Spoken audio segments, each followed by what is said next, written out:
So we've been talking about fracture. Oops. All right, first of all, that all materials have flaws, and those flaws end up controlling the mechanical strength. And we're talking about structural materials here, so we're interested in mechanical strength. Fracture mechanics, which was sort of invented with Griffith in 1925, but really took off after World War II, particularly with aircraft and the aerospace industry, has quantified the size of flaws that were propagated in various loading conditions. Now, Polini at the Naval Research Lab for real fracture ships did some of that too, but it's really the aerospace guys who really got in to figure out what types of flaws are tolerable in structures. Because once we started understanding from fracture mechanics that the flaws were controlling the strength, now you have to get in and figure out, well, how am I going to measure those flaws? In fact, one of the things we're going to talk about today is that before this, people would typically just kind of design a structure and figure out what the total life of the structure was going to be. It's going to last for 2,000 hours, it's going to last for 100,000 hours, whatever. And they might run a full life test. Well, 2,000 hour test is not too bad because there's about 8,000 hours in a year, so a 2,000 hour test is 3 months or something. But a 100,000 hour test starts to get to be a problem, okay? Because that's 16 years, and actually sometimes you need the data before then. It also gets a little pricey to run tests like that. So people change from what they call the total life approach to the, or sometimes they try to design for what they call infinite life, and we'll talk about that. But they switch to what's called damage tolerant approach, which is what we usually use now. And damage tolerant approach says, I'm going to measure the flaws in the structure, and I'm going to know what the largest flaw is. And I'm going to follow that by periodically measuring it again. So every year, every 3 years, I'm going to bring it back, I'm going to look, I'm going to measure and see what the biggest flaw is. I'm going to make sure that biggest flaw doesn't get within a factor of 2 or 3 of the size that's going to cause failure. And I'm going to estimate how fast that flaw can grow over time. So there's a lot that goes into fracture mechanics and damage tolerance today to try to understand the growth rate of flaws. Has anyone ever thought about making like a continuous monitoring system for flaws? Oh yeah, yeah. The various things, people have been trying to do it for 40 years. Back when they started thinking about this whole, rather than total life damage tolerance, back in the 60s, for example, a lot of people wanted to use acoustic emission. Because when a crack grows, when a big crack grows, you hear bang. Well, when a little crack grows, there'll be a stress wave. There's a release of elastic energy as the crack propagates, even if it's just a small little fatigue crack. And there'll be a little stress wave that goes through the material. So you stick a little microphone on your material, you do what's called acoustic emission. The material is talking to you, right? It's making noise. Well, they thought this was a great idea, and so they started putting on structures. The only problem is when things rub together, they also talk to you. And so they found that acoustic emission has never gone very far because you have a hard time sorting out all the extraneous noise from the crack propagation noise. But I mean, you could use triangulation and everything else, right, to find exactly where the flaw is that's growing if acoustic emission worked. And it does work in the laboratory when you have no other sources of mechanical noise, but in a real structure where things rub together and things like that, or something bangs against something, someone drops a paper clip, not a paper clip, but a pair of scissors, and all of a sudden you got a crack in your structure. Well, at least that's what the monitor just said, right? Even though nothing happened, right? So acoustic emission has never been reliable enough. Although there is a good story, supposedly the U.S. Air Force in the 60s, or maybe early 70s, wanted to run an acoustic emission test on an aircraft with a known flaw, and so they proposed this thing, and then some general heard about it, and he says, "You're not going to fly one of my planes with a crack in it," okay? And so they had to run it on an Australian Air Force plane to do the test because they wouldn't allow him to do it. However, what he doesn't know is every one of his planes has got thousands of cracks in it, okay? But don't tell the general that because he would be very upset to think, he grounded his whole air fleet, But in fact, we know they have flaws. In fact, there's a little story of a guy at Boeing back in the early 60s who actually did a study on, an aircraft that had a few years on it, and they went in with a fine-tooth comb on this aircraft and looked for all the cracks, and he found thousands of cracks. And this was sort of a revelation around 1960. He presented a paper to say, our planes are flying with thousands of cracks in them, which is, probably had to get a little clearance from some of the managers to be able to say that. But it's okay, everything has flaws. That's the first point up here, right? And the thing is, they grow at a known, predictable rate, usually, okay? Only if some other event comes along that causes them to grow catastrophically. But that usually has to be some other thing. We actually have done enough work that we actually know how to predict crack propagation. Fracture can be divided into fracture above and below the yield stress, and that's ductile versus brittle material. And in fact, have I mentioned my little snowblower wheels? I think I mentioned those to you, didn't I? Haven't mentioned those? So, a company, let's say you went to Home Depot or some store like that and bought a snowblower back 5 years ago. And the wheels, they decided to make them out of fiber reinforced polypropylene, which is basically a composite material. 30% chopped glass fibers with polypropylene, which is nice cheap plastic. And they did their stress analysis. They did a finite element analysis, because you can hire a kid with a bachelor's degree in mechanical engineering or structural engineering nowadays, and they know how to run a finite element program. So they ran the finite element program, and they found that these things should be good to about 90 psi. And that's true, as long as there's no flaw.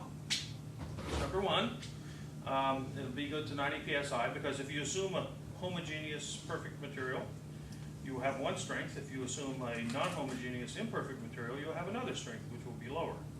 So they went in assuming, let's assume we have a nice homogeneous perfectly made material, and we have a 90 psi strength, okay? And that's good enough, because we're going to put a warning on there that says maximum pressure 30 psi, okay? Well, has anyone ever filled up a snowblower tire or a bicycle tire using a pump from that usually fills up a car, and you have a smaller volume? Do you know how long it takes to go from 30 psi to 60 psi? 5 seconds worth of inflation time? Maybe, depends on the size of the tire, but that's about what it takes, okay? So, has anyone here ever overinflated a bicycle tire or a snowblower or some other small tire? I have, okay, with my little home air compressor. Has anyone ever done it without a continuous monitoring gauge as you're filling it? Duh, I mean, has anyone ever done it with a continuous monitoring gauge is the better question. Of course not. But anyway, so they've had about 200 of these things blow up. And usually, I mean, I don't know that it's killed anybody yet, but when you get a 30 or 50 psi explosion, which is what these things will explode at because they've got a flaw in them, rather than 90 psi, you get plastic. Composites tend to be brittle, okay, and you get shrapnel, okay. Now the shrapnel tends to only go into your arm or your hand or something, but it sometimes causes nerve damage and things like that. I think one guy lost an eye, Anyways, 200 of these. Finally, the Consumer Product Safety Commission made the company yank these things, and they yanked them, and guess what they replaced it with? Metal wheels. Why? Because metal wheels will leak before break, okay? So these things tend to shatter. Well, that's because composites in this case, it was cheap, but it would shatter. Now, they actually, they made a mistake about 2 months ago. They put this document in front of me. It was a drawing. It had some little notations down the bottom. And it actually was the prices the guy had gone to look at reinforced polypropylene or reinforced nylon. And nylon has about 3 times the fracture toughness of the polypropylene. And if you do the fracture mechanics on the nylon, it should leak before break because it's got more toughness. It's a tougher plastic. So you could have made it out of plastic, but it would have cost 50 cents more on a $700 snowblower. Well, it's 2 wheels, so it's $1 more, okay? But they made it out of a fairly brittle material that When it explodes as shrapnel, okay? So now there's 200 cases out there, and this company's running real scared, which they should. And actually, just last night, I got home, there's an email, and there's 4 reports after read before tomorrow, which I did. And the defense is saying, wow, it's a ductile material, it stretches. Yeah, about 1 or 2%, but if you can put those things back together, just like a piece of shattered glass, okay? And now we're arguing over whether it's a pre-existing flaw or not. So anyway, I shouldn't go too much further. I'm being deposed on this tomorrow afternoon. Okay, but I mean, that's the problem with a brittle material. Okay, so what did I do? I went to my library at home. I have a library here, I have a library at home. And I got down a book on composites, looked at the chapter on damage tolerance, and here's a guy from Boeing pointing out that, well, composites tend to fracture in a brittle manner, and they're not as damage tolerant, and in fact, their strength and they're anisotropic. A metal has the advantage of being isotropic. It has the same strength in all directions, but a composite has only got 10% of the strength across the fibers that it has along the fibers, because the fibers give it strength. So if you're fracturing in the plastic, you know, with the fibers aligned if the fibers aligned this way, you're stressing it this way, then good and strong, because the fibers can bear the load. But if you're stressing it this way, and the fibers laying this way, then it's fracturing in the plastic, and it's only got 10% of the strength. So, and there's little questions like that. It's much more difficult to design with composites. They're more expensive, the design is more difficult, their damage tolerance is not as great. As it says, well, one of the advantages of a ductile metal is if it starts to stretch, the crack will blunt.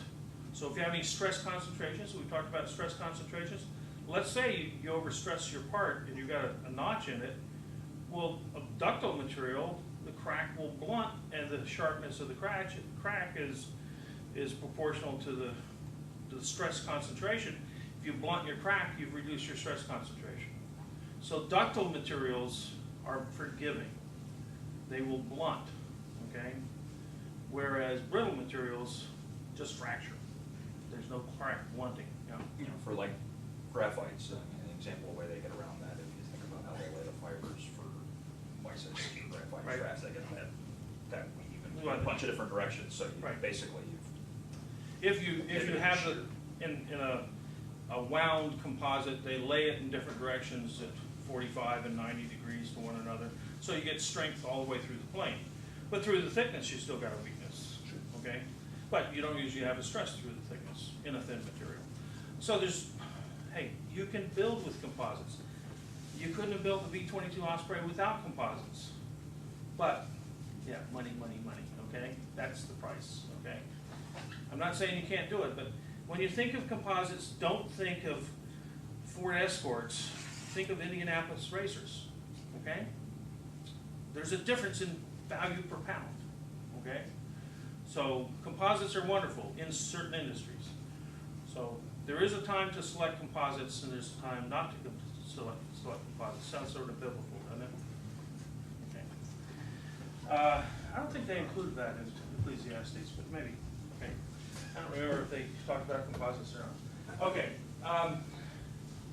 Stress analysis of cracks handbook. If you want to do a brittle fracture analysis using the Griffith formula, well, Griffith didn't do it in every geometry. He just did kind of a flat plate.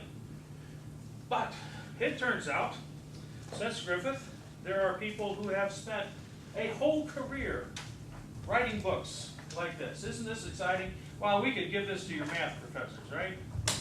Isn't this wonderful? You go through this book over and over, almost any geometry you can think of. You know, cylinders in tension, cylinders in bending, spheres, plates, whole sheets with multiple holes, and here it is, okay? Now, someone came up to me after class and said they noticed when I was doing the analysis of the World's Cup yacht, that little hydraulic cylinder, they noticed that my formula had a 1.12 sigma square root of pi c. And they came up after me, you should ask these questions in class so I can address. Okay, why did you have 1.12 and not sigma? You know, not 1.0. Well, Griffith had 1.0 because of the way he derived it. But the mathematicians for different geometries have refined that. And it turns out this book in Appendix I, which tells you something about they got too many appendices, okay, is a little thing called Approximations and Engineering Estimates for Stress Intensity, okay? And here's the basic formula that, zoom in on that baby, okay? So this is the Griffith formula. K is equal to sigma square root of pi a.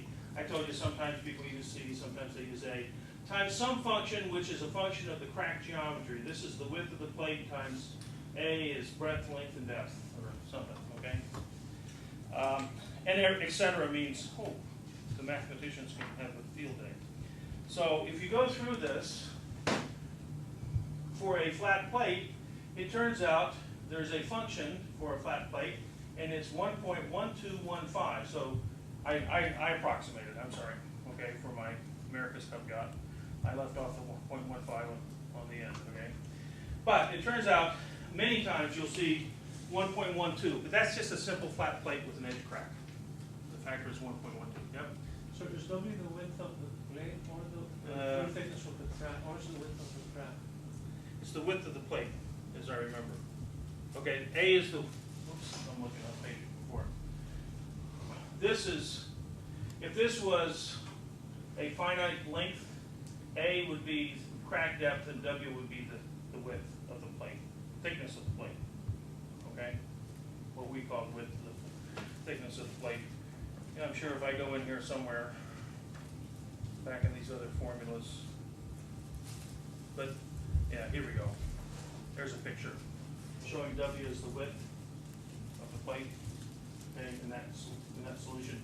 A is the crack length, okay? So A over W is a geometric factor, which is sort of the shape factor of the depth of the crack to the thickness of the plate, right? But doesn't the thickness of the plate also come into play? Or? Oh yeah, yeah. There depends on the formula. Well, yeah. Look at the formulas here. I mean, there's a mathematician who makes his mouth water, right? Okay, I got matrices and sines and pi b over w and pi a over w. And this is exciting, huh?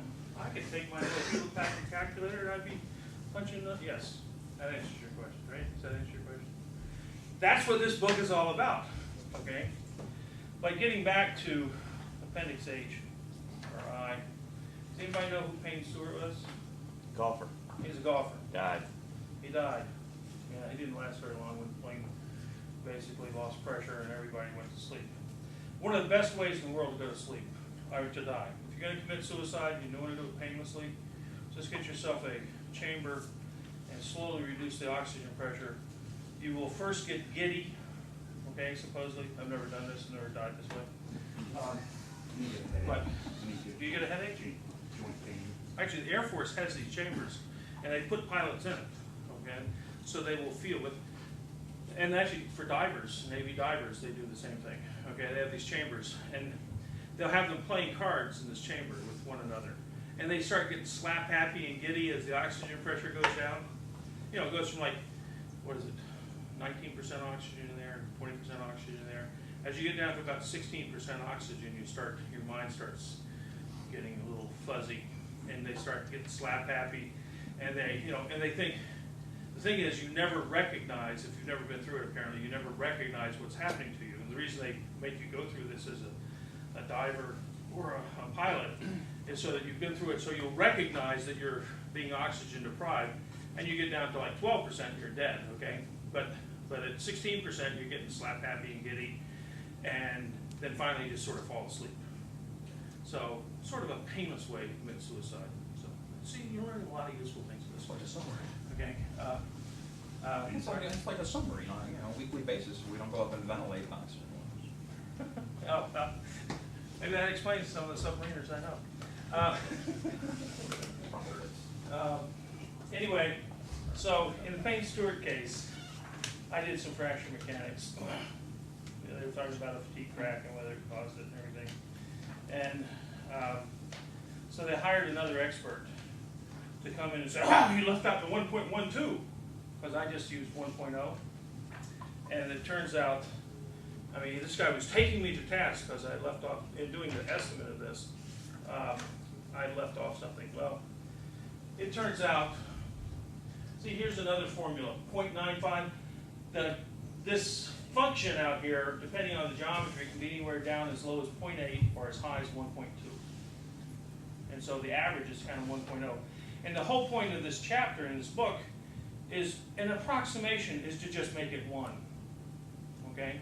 This is called chapter, this is approximations and engineering estimates of stress intensity factors. So they pull in this professor from Georgia Tech who takes me to task about, I used 1 rather than 1.12.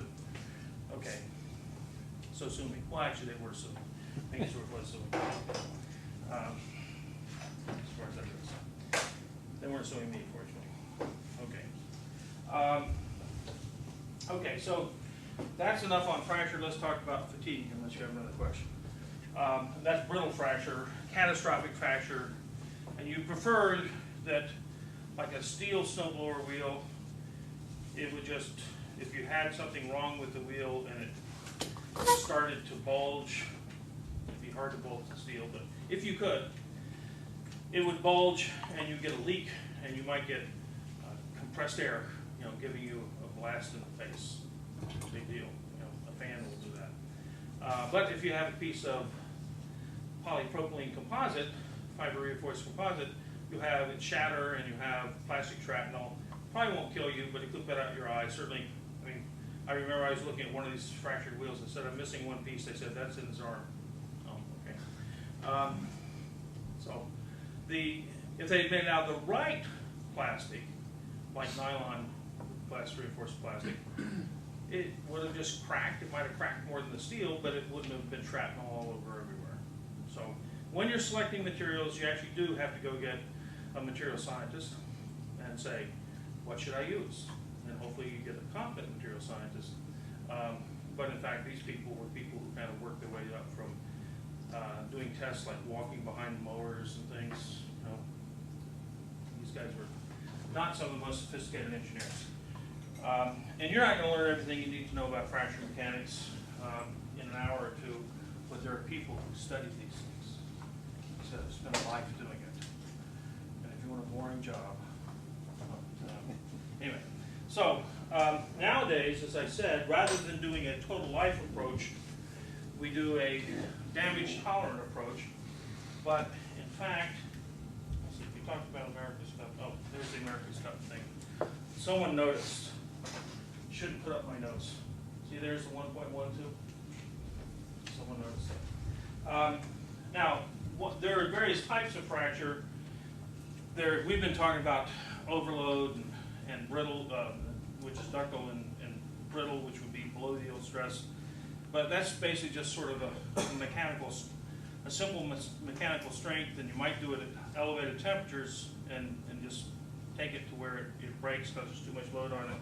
But there are other modes of failure. There's stress corrosion cracking. We talked about the little washers, the Sikorsky washers on the helicopters.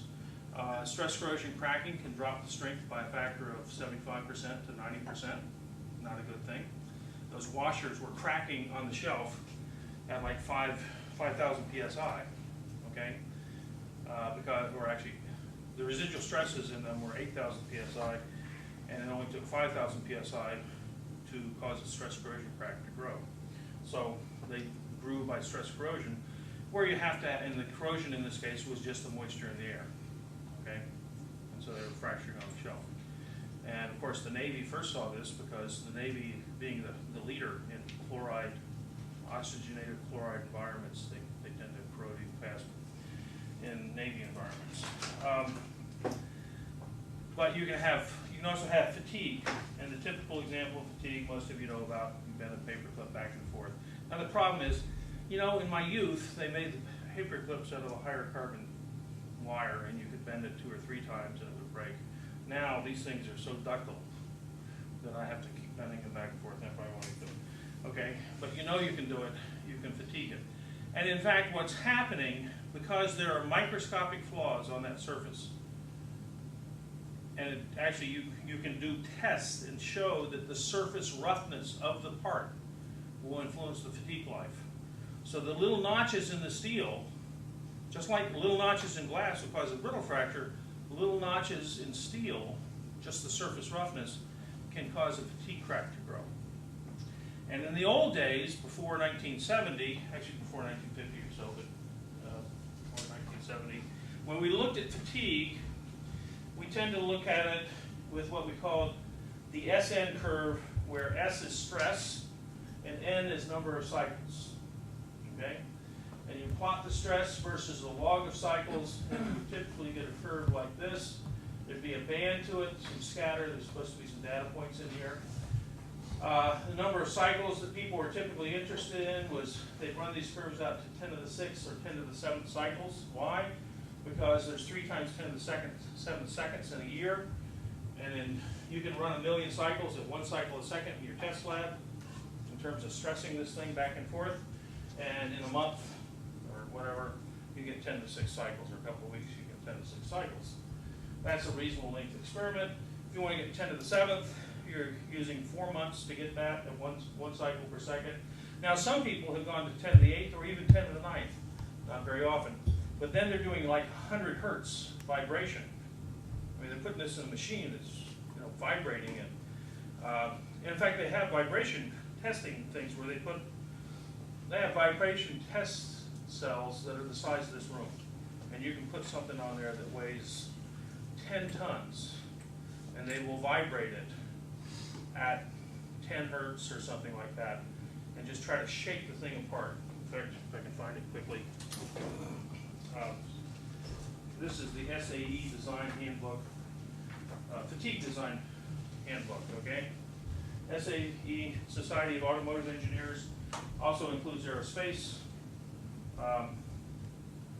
basically anything in transportation, although they don't really get into ships, somewhere in here. They have a picture of a fatigue test.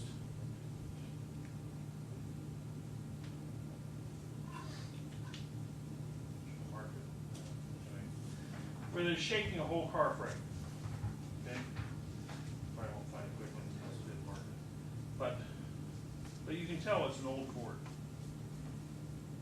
from the late 1960s. But they basically had a whole car frame up on levers. You know you can do this because you've been to Disney World, right? And you have these rides where everybody goes in and they rock you from side to side, the whole group of people, right? So if you got a big enough hydraulic system, you can test some pretty big structures. And if you go down to David Taylor Carderock, they got some pretty big test frames and things like that. You go to NASA, Huntsville, they got some big test frames and things. And they just shake the whole thing. And this is the total life approach, where you just build the structure and you try to test the whole thing. However, what happened is people realized you could divide the cracks into crack initiation and crack propagation in fatigue. And initiation is having some flaw to begin with. And really, you're not really interested in initiation because all materials have flaws. All you have to do is measure the size, the maximum size of the flaw to begin with. And then you can say something for fracture mechanics about what the stress intensity is at the tip of that flaw. And you can now calculate how fast it propagates. So initiation is just how long nature takes to take whatever size imperfection, which could be surface roughness, and then grow a crack from that. Once you've grown a crack of a 3/1000th of an inch, then fracture mechanics will take over and will tell you how fast it will grow. Fracture mechanics doesn't do real well in a ductile material with reasonable toughness. If you've got a flaw that's, 25 microns is 1/1000th of an inch. If you've got a 5 micron flaw or a 10 micron flaw, it doesn't do real well. But if you start out with a 75 micron flaw, 3 mils, size of a human hair, fracture mechanics can usually handle that, even in tough materials. So we switched really before 1970, but it became more prevalent after 1970 with the damage tolerant, where you take the stress intensity at the crack tip of the flaw, and this is log of delta K, where K is this, and the delta, it's a delta K because you're going to put a delta sigma in there. So you're going to be stressing between a high stress and a low stress, and talking about a change in stress intensity on every cycle. Okay?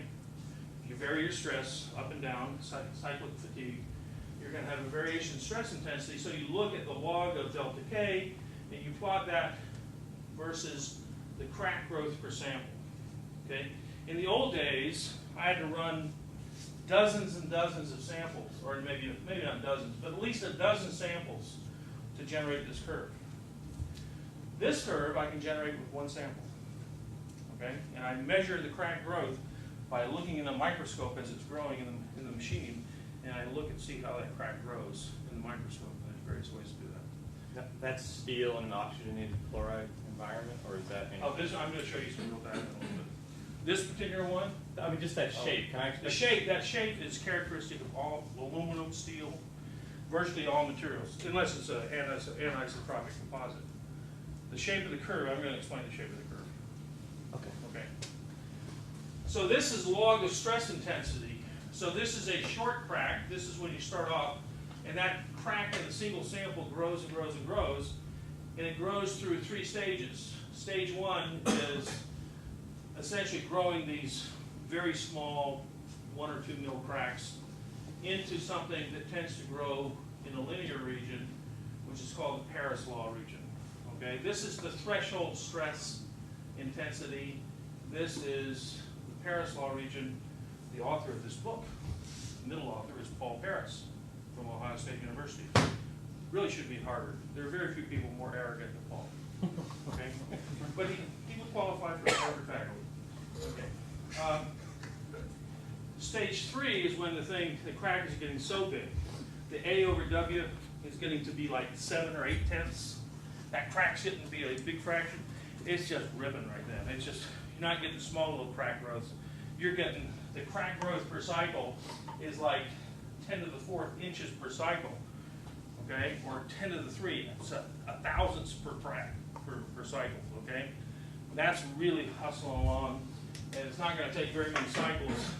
Let's face it, at 10 to the 3rd, it only takes 1,000 cycles, which could be less than a minute in some cases on your structure, and the crack's going to grow an inch. Okay, so you can, and you get lots of data points from one sample because you're just measuring the length of the crack as it moves along. Okay, does that answer your question? Yes, sir. Thanks. Okay. With your paperclip example, Yeah. with you cycling it back and forth, that's representative of the failure. Right. You're all alternating between compressive and tensile Right. stresses. Right. Even without a flaw, wouldn't you generate micro tears at the surface that will propagate into You will. a massive flaw? If And you, then- yeah. And then in addition to that, you've also got work hardening going on just by the nature of the movement of the material, so you're increasing its brittleness. Absolutely.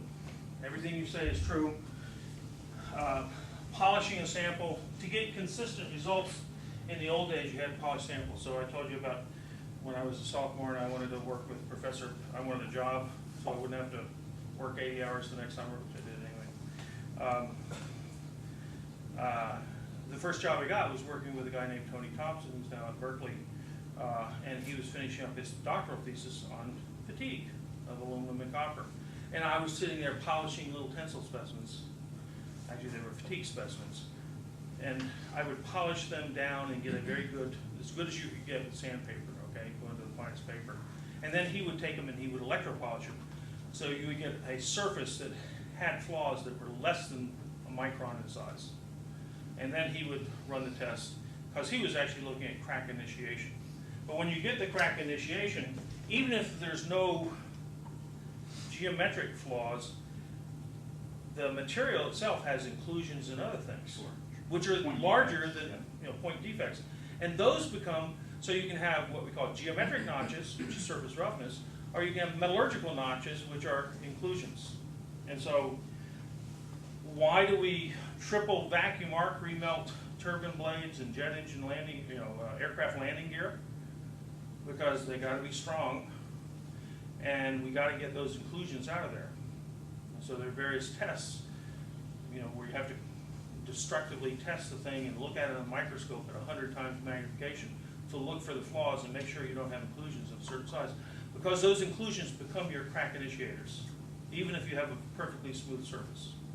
So you can have the machinist do a good job of giving you the right surface roughness. And you'll see drawn on drawings, you'll see them call out its surface roughness, okay? But even if you meet that, if you have a dirty steel, you're out of luck. Or a dirty copper, or whatever, okay, if you got inclusions. Now there was another question in there somewhere. As far as the graph, did that also address the work hardening? Oh, work hardening, yep. That's No, that doesn't. But, well, you can get it out of that, but what you do, when you're doing your test, there is work hardening. I mean, one of my problems with this thing, in the old days with higher carbon steels, if you bend it in one spot and you keep bending it back and forth, it keeps bending in the same spot. The problem with this stuff, it's such a soft material nowadays, which is why they don't hold papers very well. But it's easier to form and they can do them faster. It will work harden and it will it will move the bend to another location because the tightest bend on the first bend becomes stronger, and so the second time you bend it, you get this wavy thing, right? In the old time paper clips, you wouldn't get the wavy stuff, and eventually you can get it to go through there. Now if I put that in the microscope, I'd see a series of little cracks that I had formed there. But to answer your work hardening question, when they put this in the hydraulic fatigue machine, they will, when they get very sophisticated in their analysis, and they'll put strain gauges, these are strain gauges, on the samples and stuff, and they will measure whether the material cyclically hardens or cyclically softens, okay? Some materials, like that paper clip, cyclically hardens. But a hard material will tend to cyclically soften. And that will give you a slightly different fatigue behavior. Not slightly different. Can give you a very different fatigue behavior. Okay? So, we spent billions of dollars and lots of effort over the last 50 years studying fatigue. And I mean, this is written by a committee. This is not a bad book, and it's also cheap, relatively cheap. Books go. Third edition of this SAE Fatigue Design Handbook. And it'll go through all those types of things like work hardening or softening. Okay? Yes, there are effects of that. Because it's what's going on in that crack tip that's important. The crack is being driven at the crack tip. And so whether it cyclically hardens or cyclically softens gets to be very important. And this book doesn't show you, I don't know if I've got a book that shows you. What you really want to know about is the plastic zone in the tip. So if I got a crack, the plastic zone, they typically, the mathematicians, will tell you that the plastic zone that gets stretched looks like this. But I could show you some books that show you how this changes dramatically, whether this cyclically hardens or softens. I mean, I could have that thing looks like that, okay, as a plastic zone. This is for an isotropic material that doesn't either hardens or softens. This is what you get, okay? It's like a sine squared, a circular sine squared function or something. I can't remember, but the mathematicians have worked it out, okay? But by changing the stress strain curve of the material, I can get all kinds of plastic zones. And how that crack propagates depends on the shape of the plastic zone. See, actually, the distance here is less than the distance here necessarily that's going to be driving the crack. Okay, so the details of exactly how that curve goes, this curve goes, is going to be controlled.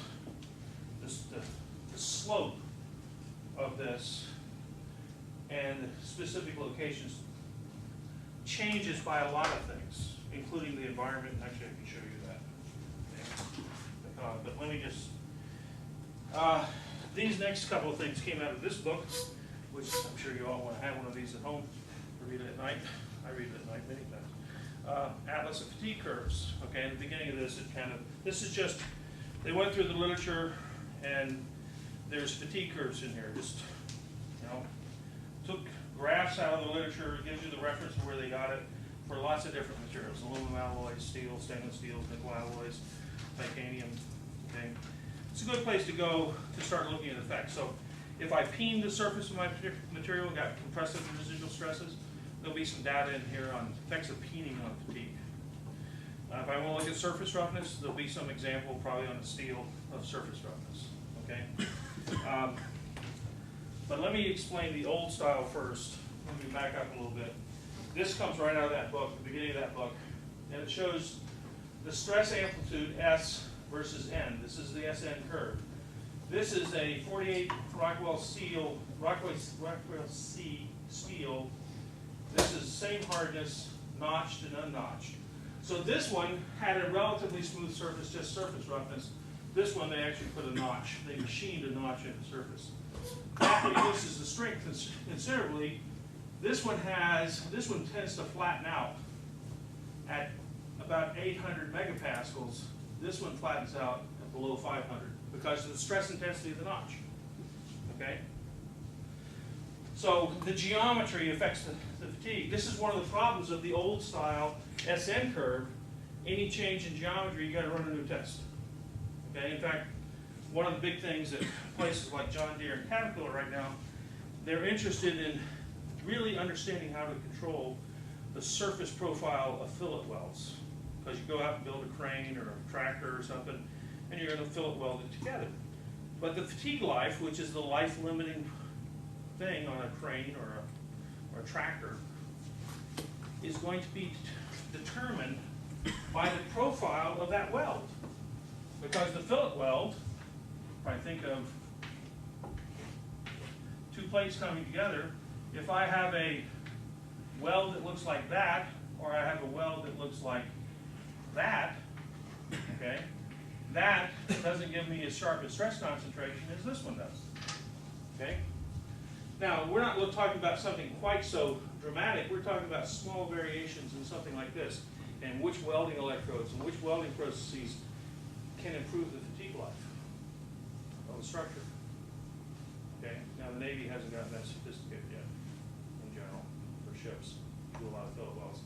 But you don't have the ability to control in a shipyard what they can do with making a tractor. Right? Actually, you do, but you don't want to pay for it. Anyway. And you're not life limited by fatigue. Okay?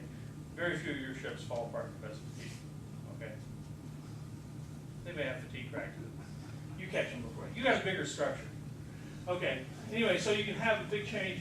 But these two steels have what we call the fatigue limit. In aluminum, this is the high strength aluminum alloy. This thing goes down, and this little arrow here means they didn't break. They just kept on going. When they got to 10 to the 7 cycles, they got tired of tying up their machine, and they want to put a new sample in after 4 months. Okay? But the aluminum, the curve keeps on going down, and they don't talk about a fatigue limit in aluminum. Which is one of the reasons why, if you look at truck wheels, you will see the steel ones are welded. The aluminum ones are forged.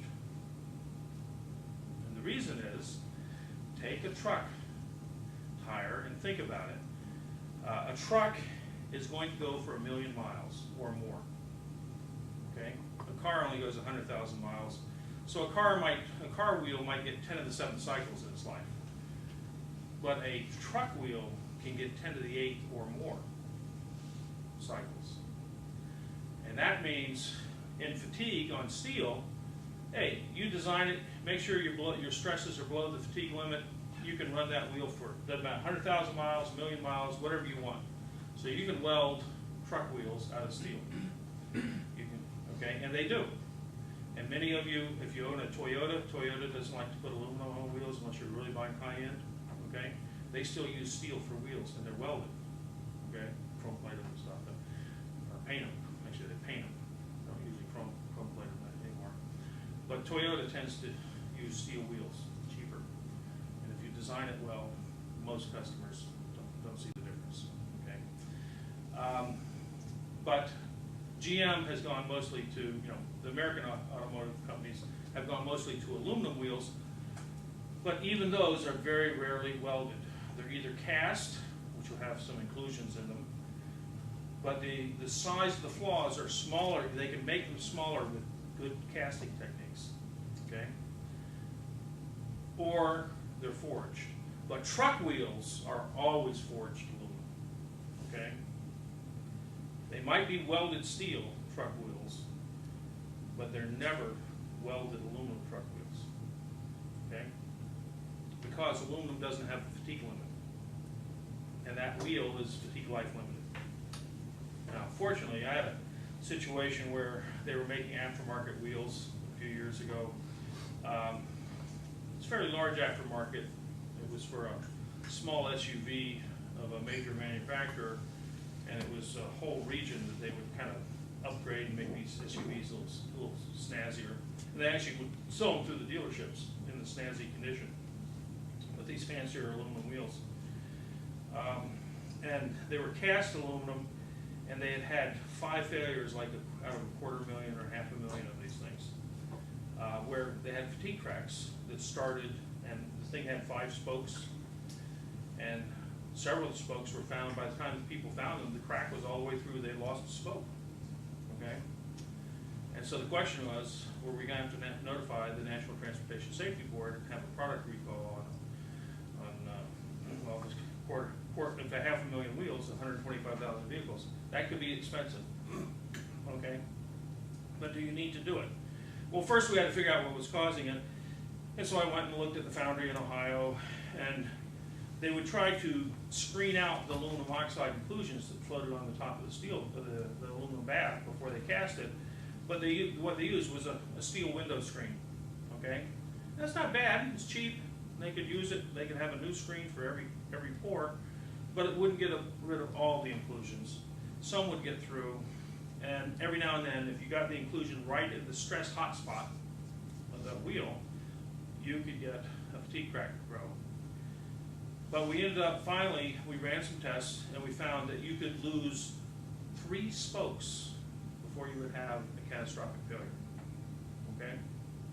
The car would not lose its wheel. It could run on only 2 spokes, even if the 2 spokes are right next to each other, okay? You could lose 3 in a row. But boy, after it had lost 1 spoke, it made such a racket, no one would ever keep driving it to lose the next 2.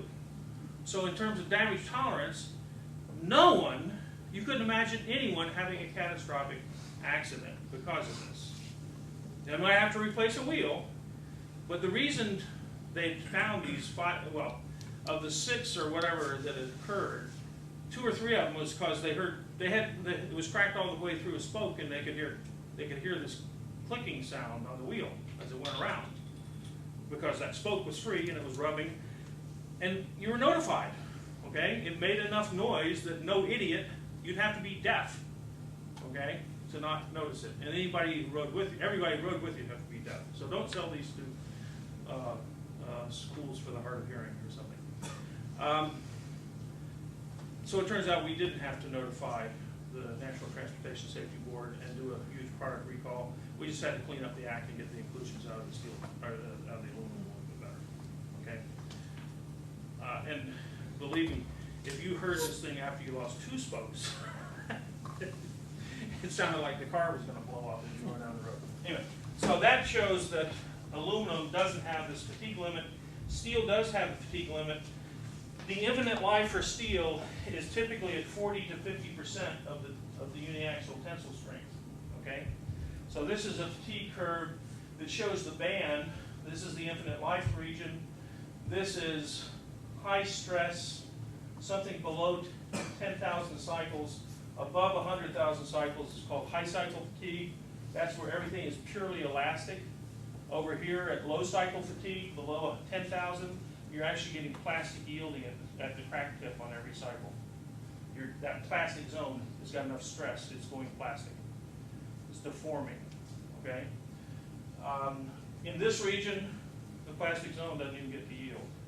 Your stresses that are low enough. And if you get low enough, you get to the infinite life region. Now, there's less scatter in low cycle fatigue than there is in high cycle fatigue. If these are all samples that I ran, you can see that as the curve flattens out, the confidence band for running these samples, you can get a very wide variation over several orders of magnitude in the fatigue life in this old SN curve technology.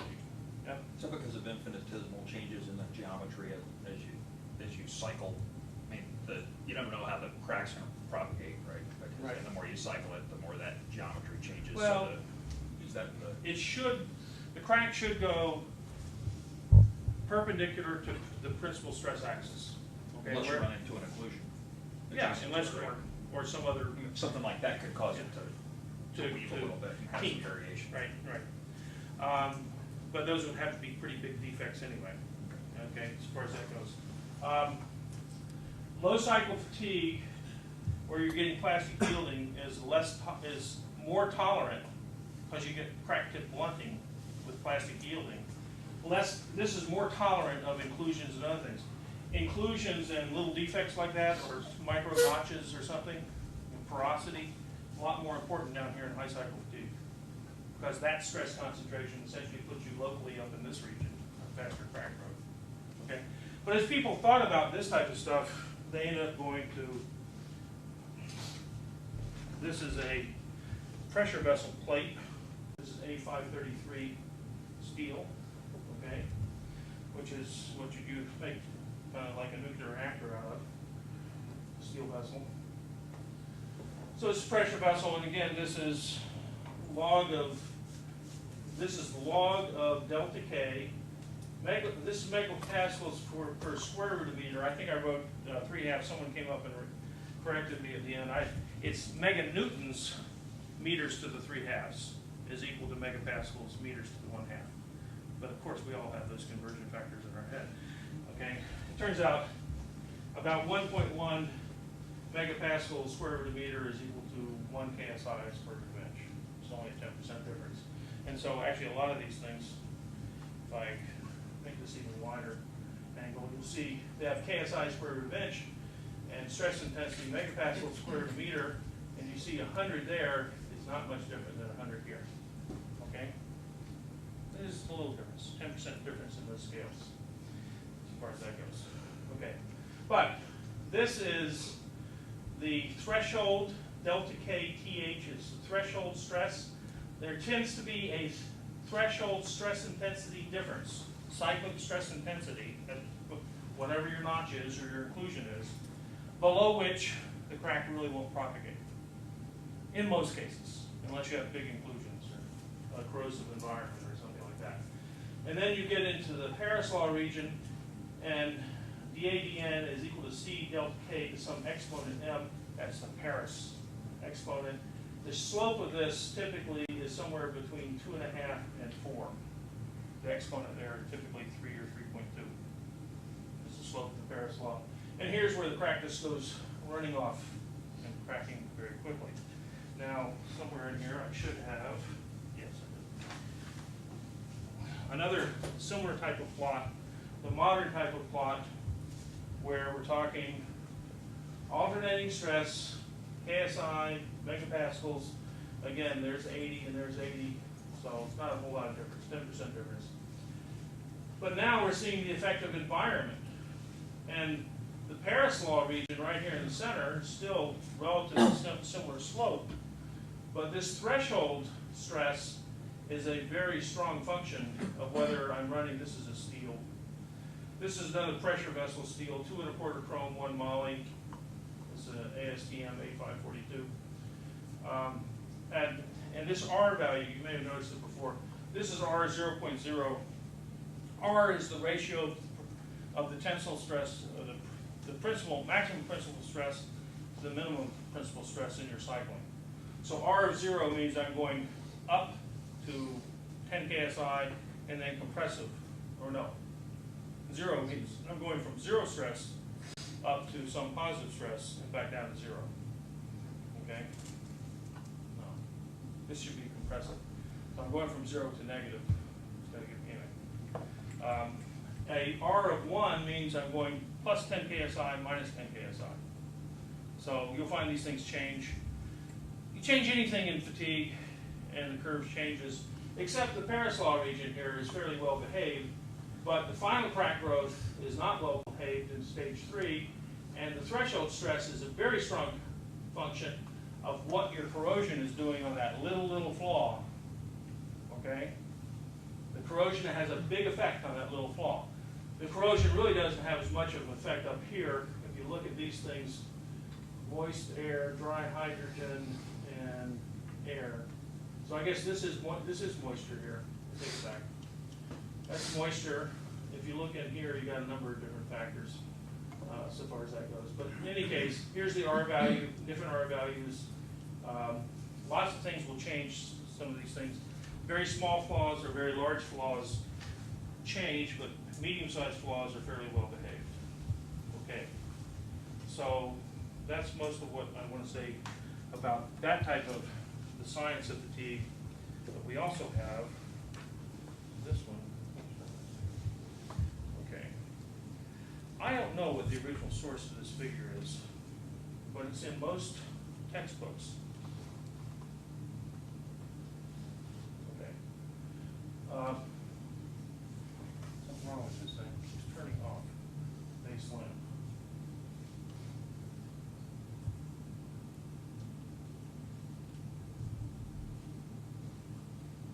Okay. Okay.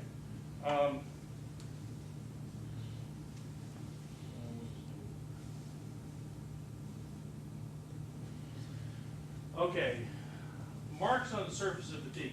I've seen this going back into the 60s in various books.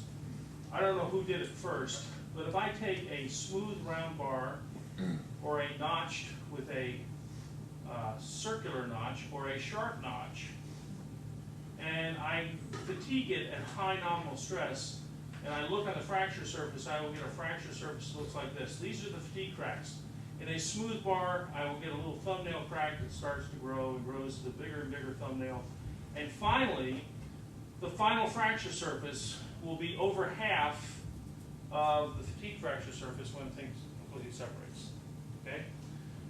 If I have a notch, this thumbnail starts to get sort of a flatter appearance. If I have a very sharp notch, I will have multiple fracture origins because I have a very strong stress concentration. I may start small cracks in a number of different locations. Okay, this will probably start from one single flaw, one single area. Here I'll have multiple crack origins, and they will grow together and give me a slightly different thing. This is high nominal stress. This is low nominal stress. In this one, I get similar type of behavior, but the final fracture area is very small compared to over here, because I'm low nominal stress. This is high cycle fatigue, this is low cycle fatigue. And this is the effect of notches. And look what happens when you have a sharp stress concentration. You tend to get lots of fracture origins going around here, and you may have a final fracture area, it's just a little tear area. Okay? So, and then I can, this is what happens if I have the same thing in a rectangular bar, okay, with notches and without notches. This is tension, tension, or tension compression. So I'm just pulling it back and forth this way. If I want to look at unidirectional bending, I will get something that looks like this. Unidirectional bending, I'm bending from, and this is reverse bending. Unidirectional bending, I'm just bending one side, okay? It's bending the paper clip one direction like a diving board each time, okay? But if I want to bend it back and forth, like I might get in a rotating shaft, or, well actually, this is rotating bending down here. Reverse bending and rotational bending is down here. I will get different fracture patterns. In reverse bending, I'll get cracks starting on both sides, because I'm bending in both directions, and they grow towards the center. So it sort of amazes people. There's a bunch of marine surveyors I've kind of locked up with around 1980, a number of guys here, and these are guys who go out, and some fishing boats out scalloping off New Bedford or somewhere, and they have a tail shaft failure, and the Coast Guard has to tow them in, and so they want to know, well, the insurance company's going to have to pay for, you know, $40,000 repair or something on this fishing boat, so they want to know why. And so these marine surveyors will, if they don't know what's going on, they will bring me, they'll cut off the end of the shaft and bring it to me, and I will look at it, and it takes me about 2-3 minutes to read the fracture surface by using the principles in the spot. I said, oh, low nominal stress, small final fracture area, had to have been a stress concentration.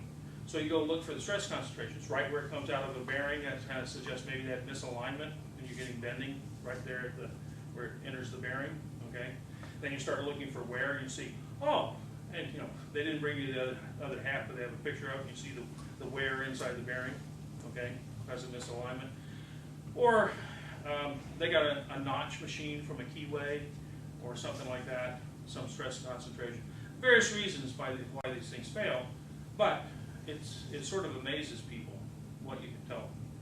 I used to do work 30 years ago for a test lab around here, and they're trying to build up a nuclear reactor or nuclear materials test facility where you had to have a health physicist standing over my shoulder as I did all my metallurgical work to make sure that I didn't contaminate myself with this radioactive material.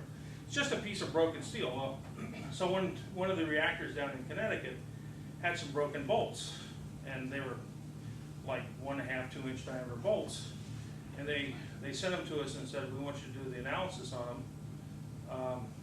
And so usually the first thing you do in a failure analysis is you call up to get a little history, right? And what type of environment was this in? So I called them up and they said, we're not going to tell you anything. I said, oh yeah? I said, yeah, we're thinking about whether we're going to use the slab that you work at, and we want to know what you can tell us about this fracture if we don't give you any prior history. So I said, okay. So I looked at it and I said, well, it was in reverse bending because I could see fractures on both sides, similar pattern to that. It was sort of fatigue crack, but ultra low cycle. It was like 10 bangs. I said you had a water hammer or something in your system, okay? That this bolts were holding together some flange or something, and you had a water hammer in your system, because I can see some of the cracks grew 1/4 inch on a cycle and others grew 1/8 of an inch on a cycle. So it was some very high stress, but it wasn't a uniform high stress such as you might get from a water hammer. And I said, plus this thing was operating at about 600 degrees Fahrenheit. Okay, that's pretty specific, right? Well, how did I know it was reverse bending? Well, you can look at this and you can see, you got cracks starting on both sides. How did I know that they were getting non-uniform stresses? Well, I looked at the crack growth per cycle. You can see with your bare eyes.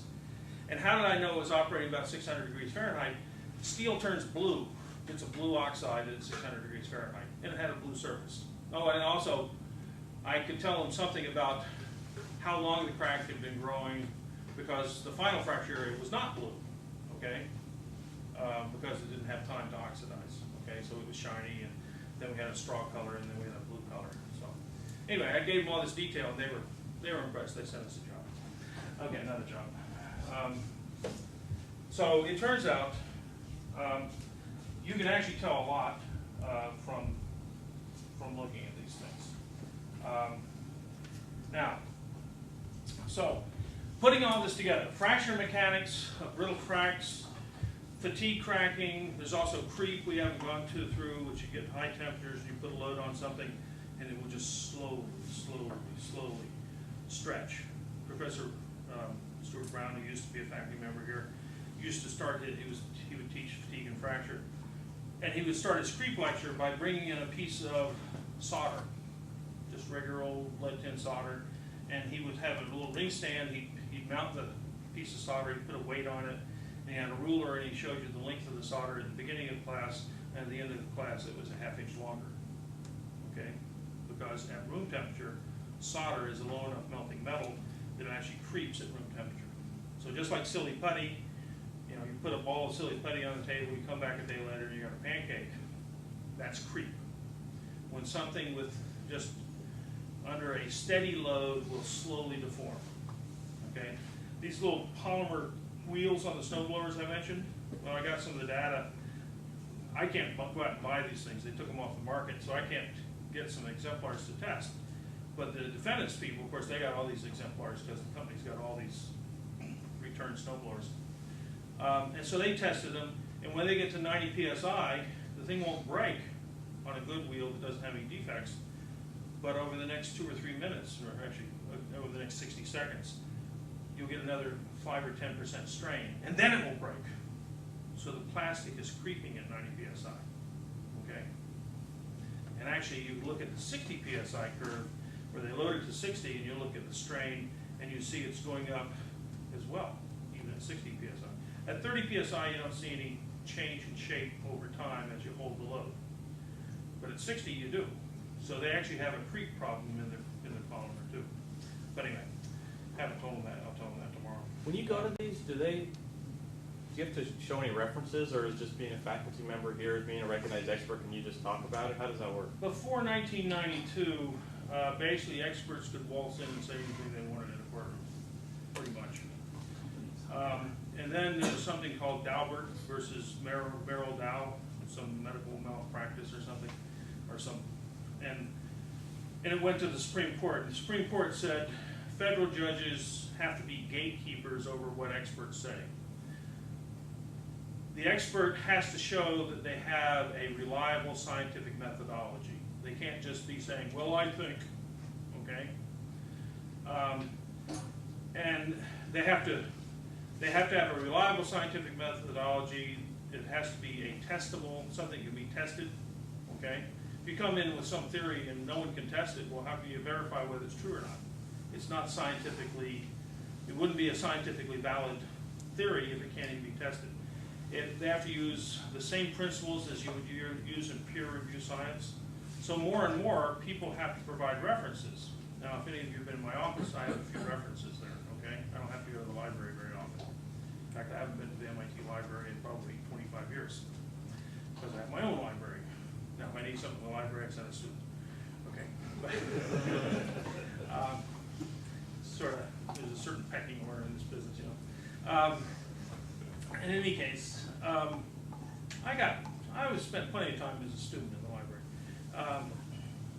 But in any case, I actually will provide references in my reports, okay? Very few experts. In fact, in this wheel case, I had 4 or 5 references, okay? And nowadays, when I go look at the reference, I will have my secretary make a PDF of it and send it off in digital form to the attorney, who can give it to the other side. So the other side can read my reference, okay? In reading the 4 reports last night from the defense experts, not a single reference. You want to know something? I'm going to slam them. Because they're not following the accepted procedures over the last 17 years. You've got to show that you have something better than just your opinion. Now, are you having to convince a judge or a jury? Well, that depends. Well, you're not going to get into that. You don't have time to get into that type of detail with the jury. But I'll bring in the book maybe tomorrow if I remember. What I've learned recently, and actually I did this. Maybe I'll have Jerry make copies of this for you. I did this 10 years ago, 9 years ago. I found a book called Fallacies and Pitfalls of Language, because in the old days, 10 years ago, I'd write a report and I'd say, this is junk science, okay? Because that was a term that was being thrown around. Actually, after the Daubert thing, someone couldn't come in and just spout off junk science that had never been tested, not in the peer-reviewed literature, and they just think that, you know, sunspots causes cancer, okay, or something, you know. And they would come in and say these things. After Daubert, there can be a Daubert hearing and the judge has to make a decision whether this expert can testify, okay. I've been challenged Daubert 15 times, they've never been successful. Part of it, they have never challenged that I wasn't qualified. It's hard to challenge the MIT professor that he's not qualified. How do they try to do it then? Because first you have to be qualified, but then you have to be using accepted methodology.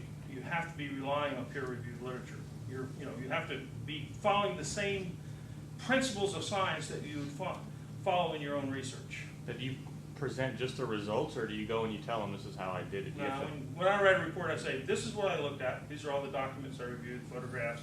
I inspected the sample. And then I say, this is what I observed, okay? and then I draw my conclusions from that.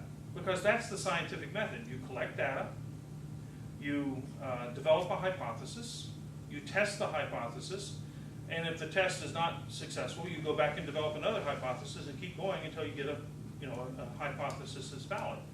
That's the scientific method. So I basically write my report like the scientific method. This is the data I collected. These are the observations I made. These are the tests I ran. These are the results. These are my conclusions. Okay? That's the same way you write a scientific paper. Okay? Now, there are other experts who write papers other ways. Okay? But one of the problems I was having is I would get these people who were still spouting off junk.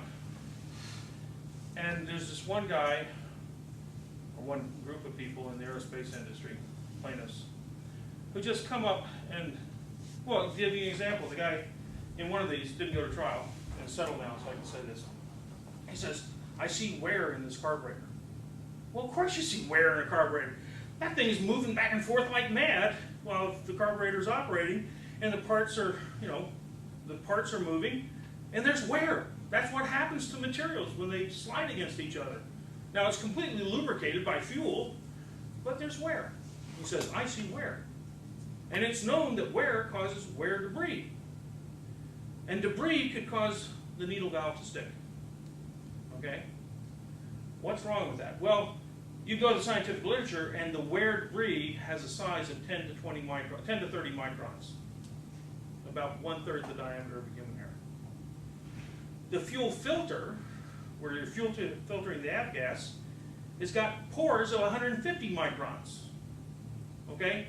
So whoever designed the carburetor knows that all the clearances and everything else that would cause jamming of that valve, the needle valve that meters the fuel, it can tolerate 150 micron debris. They can be in the fuel. But this guy's equating wear debris to debris that could cause jamming. Well, the clearances are 400 microns between the needle valve and the wall that is kind of holding it in place, right? So how is a 10 micron particle going to cause that thing to jam? It's not. It's junk. And I could write 3 pages on how this is stupid scientifically. But I've learned I don't want to get down the gutter and argue on that level. I'm going to point out that his method, and I'm not going to call it junk science anymore. I'm going to point out that he's using the method of equivocation, not the scientific method. He's equating wear debris to the debris that could cause jamming. They're 2 different sizes. They differ in size by an order of magnitude. Okay? But to him, it's all wear debris. And to a jury, they don't know the difference. Here's a guy, he's got a PhD. He's going to get up and say, oh, I see wear. Wear causes debris. Debris can cause jamming. The fallacy in that line of thinking is the debris is not the same debris. There's a difference. Okay?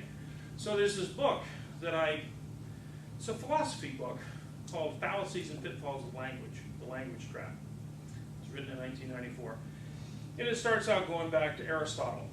Okay? And Aristotle had 230 different ways. He listened to Socrates and other people, the sophists, debating things. And so Aristotle, being a good engineer, okay, starts analyzing their techniques of debate. And he comes up with 230 different types of arguments they made. And he found that only about a dozen of them were valid arguments, and all the rest were these types of things like equivocation, where you use one word and then you change the meaning of the word in midstream. Okay? And so this guy goes back and in the introduction talks about this. Well, it turns out the philosophers over the last 50 years have come up with about 20 different ways, or this guy lists about 20 different ways, that people can misuse language. Okay? And equivocation is one, where you change the meaning of something. And I did a little synopsis of this, and maybe I'll have Jerry make a copy of it, and you guys can read it, because some of it's fairly humorous.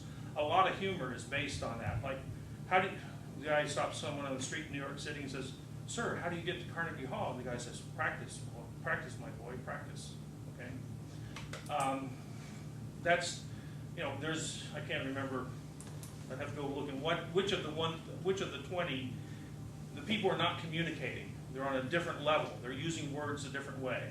Okay, how do I get to Carnegie Hall? One guy wanted to know physically, how do I find Carnegie Hall? And the other one was saying, how do you get to perform at Carnegie Hall, right? So they're using words. Words can lead to various pitfalls. And so more and more, particularly over the last 6 months, one of my references is this book by Engel. And I'm not attacking these people, this is junk science. I'm saying, oh, this is the era of division and composition, okay? Or this is a sweeping and hasty generalization, okay? You know, they've had carburetor failures in the past, so this airplane must have crashed because of carburetor failure. Well, I think you have to be a little more specific about what happened in this accident and show what happened on this carburetor, okay? So, but you get this whole business. I mean, I often say the number one reason I'm in the business is to make money. I have 7 children, 17 grandchildren, and I got to put them through college. Most of the children are through college. 3 of them aren't, but I got 17 grandchildren. So the number one reason I do some of the stuff is to make money. Okay, $500 an hour, it's not a bad business. Aren't there companies that actually will develop big groups of professional witnesses? Oh, absolutely. In fact, and then, like, somebody has a complaint, they go to this company, and the company says, yeah, we've got the guy for you. Well, this little wheel, okay, the largest firm in the country, Exponent, you know, one of the reports, the 48-page report came from Exponent, okay? And ordinarily you don't have it. I always say if I was Bill Gates, I would hire Exponent, okay? They'll do a great job for you. You just get your checkbook out and write a blank check, okay? Because they will charge you for it. But although the first time I ever worked with Exponent was back in the early 90s, and I was charging like $175 or something. Their top guys were charging $275, and I thought, wow, if you get $275 for the wrong answer, what's the right answer worth? Anyway, but in any case, yeah, there are big firms like that, and if you have a major failure and you need to put 20 people on it, hire Exponent or Wisjani, or I mean, there's dozens of these firms, okay? So if you got a $100 million case, you usually don't hire Tom Eager, Lone Ranger, right? However, more and more people are hiring Tom Eager, Lone Ranger for the $100 million cases because they actually do a better job than these groups of others. That's what I determined back in the 90s. If you have 2 people working for you, you no longer have any control over quality. If you're doing it yourself, you have your own control over quality. That may be good, may be bad quality, but you have your own control over it, right? And so I didn't have. So I decided back when I first worked with Exponent, I thought, wow, if you could make this kind of money, and these guys were driving around in Rolls Royces, okay, at Exponent, the top guys, okay. In fact, I remember that trial in Fresno, California. It was an $800 million project in the High Sierras, this pump water storage project. They had a weld. In fact, maybe I'll tell you. We're going to have to go here. But they had a weld. They were welding a 22-foot diameter pipe that they were going to pump water up from one lake at one level, like 6,000 feet, up to about 8,000 feet at nighttime when the nuclear reactors didn't have anything else to do. They were going to pump the water up from one lake to the next. And in the day, when everybody's getting home and the air conditioners are on and they're cooking dinner, they were going to let the water drain back down and generate electricity. It was a pumped water storage project, okay? $800 million project. They built it. They had this 100-foot crossing across the canyon. So they exposed this 22-foot diameter pipe. All the rest of the pipe was buried in granite in the mountain and grouted in, so didn't have big stress problems. But where across this canyon, a 22-foot diameter pipe, like 100 feet long, and there was this 120-foot section that had a manway. And they've been welding this manway, and started snowing in October up there in the High Sierras. High Sierra. I've been told it's not the Sierra, it's the Sierra, Sierra Nevadas.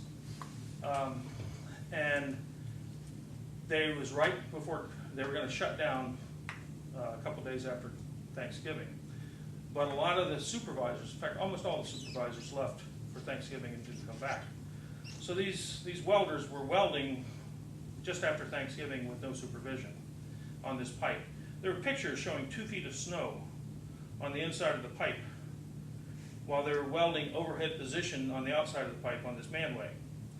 And there's no records that they ever bothered to stress relieve it because, well, they all left by December 10th, okay, for Christmas, and the fact that the snows up there were like 10 feet deep at that point.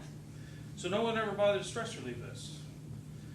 And because they didn't stress relieve it, there was a hydrogen crack in one of the welds around the manway, and when they pressurized it 9 months later, it took 18 hours, but then all of a sudden the whole thing blew apart. You had 188 PSI water, 22-foot diameter pipe. I think it was 40 million horsepower coming out of this. And it hit the wall of the other canyon. It took them half an hour to close the valve. 22-foot diameter valves are not the easiest thing to close, particularly when you don't have the key to get in there. Okay? And there weren't a lot of people up there, you know, so it took them a half an hour. It ate away 100 feet of the canyon wall. It dropped the lake, the upper lake, by 50% in depth. It washed down and wiped out so many bears and raccoons and, you know, and stuff. It created a sandbar at the 6,000-foot level, which is now a beach for all the tourists who come up there. They use the old bunkhouses for the construction as a camp, and people go up there for recreation now. But anyway, it was a huge failure, okay? And it was a welding induced failure related to residual stresses, and we can talk about it some next time. So people, I was told yesterday, they liked my, and this is why I'm behind, is I told nothing but stories yesterday, okay? We didn't cover any of my notes yesterday, but anyway, so we can cover that later. I'll let you go. I'll see you tomorrow.